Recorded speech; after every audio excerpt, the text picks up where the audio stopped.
இவர்கள் ஆட்சிக்கு வருவதற்கு முன்பு பெரிய பிம்பத்தை, ஒரு மாய் பிம்பத்தை வெளியிட்டார்கள். மக்கள் கோபத்திலே இருக்கின்றார்கள். தமிழகத்தில் ஒரு எழுச்சி பார்க்க முடியாது.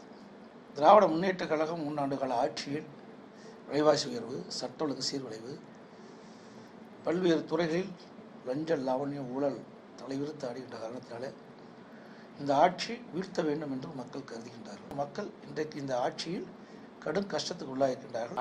நாடாளுமன்ற தேர்தலை சந்தித்தேன். அப்பொழுது ஒரு கூட்டணி அமைக்கப்பட்டிருந்தது.